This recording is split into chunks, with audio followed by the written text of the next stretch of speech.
Hello all, welcome to Kalyani the home chef. ఈ ఛానల్ని కనుక మీరు కొత్తగా చూస్తున్నట్లయితే ప్లీజ్ సబ్స్క్రైబ్ చేసుకోండి. ఇవాళ మన రెసిపీ వచ్చేసి నీరు దోశ అండి.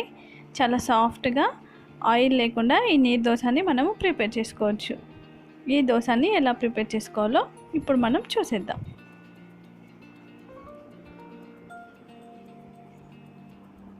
ముందుగా దీనికోసం ఒక కప్పు రైస్ని తీసుకొని బాగా వాష్ చేసుకొని 5 నుంచి 6 గంటల పాటు నానబెట్టుకోవాలి. ఈ రైస్ నానిన తర్వాత ఇందులో నుంచి వాటర్ని తీసేసి బియ్యంని గ్రైండర్ జార్లోకి వేసుకోవాలి.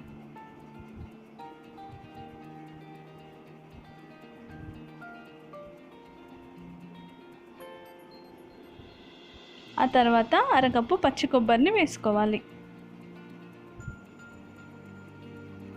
ఆ తర్వాత అరకప్పు వాటర్ని వేసుకొని మూత పెట్టేసుకొని ఫైన్గా గ్రైండ్ చేసుకోవాలి. ఇలా గ్రైండ్ చేసుకున్న తర్వాత దీనిని ఒక బౌల్లోకి ట్రాన్స్ఫర్ చేసుకోవాలి. ఆ తర్వాత ఇందులోకి 2 కప్పుల వాటర్ని వేసుకోవాలి.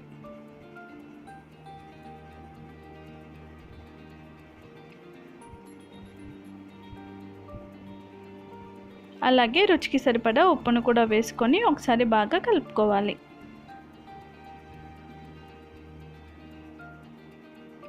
ఈ బ్యాటర్ అనేది ఇలా ఫ్లోయింగ్ కన్సిస్టెన్సీలో ఉండాలి.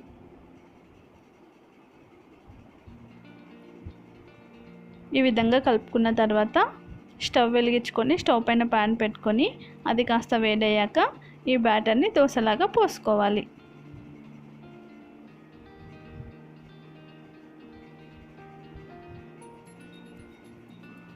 ఆ తర్వాత మూత పెట్టేసుకొని స్టవ్ని మీడియం ఫ్లేమ్లో ఉంచుకొని 1 నిమిషం పాటు కుక్ చేసుకోవాలి.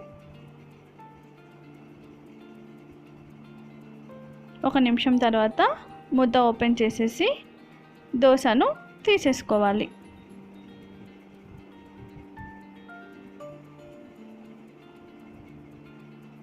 అంతే అండి, ఎంతో ఈజీ అండ్ టేస్టీ నీరు దోశ రెడీ అయిపోయినట్టే. దీన్ని ఒక ప్లేట్లోకి ట్రాన్స్ఫర్ చేసేసుకోవాలి.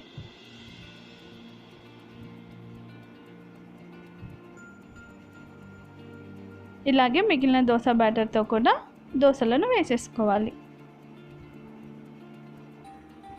చాలా ఈజీ అండి, అలాగే టేస్ట్ కూడా చాలా బాగుంటుంది.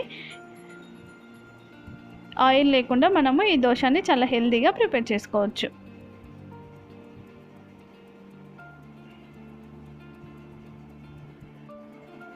టమాటా చట్నీతో సర్వ్ చేసుకుంటే చాలా బాగుంటాయి. ఈ రెసిపీ కనుక మీకు నచ్చినట్లయితే ఒక లైక్ చేయండి, మీ ఫ్రెండ్స్తో షేర్ చేయండి. అలాగే కళ్యాణి ది హోమ్ చెఫ్ ఛానల్ని సబ్స్క్రైబ్ చేసుకోండి.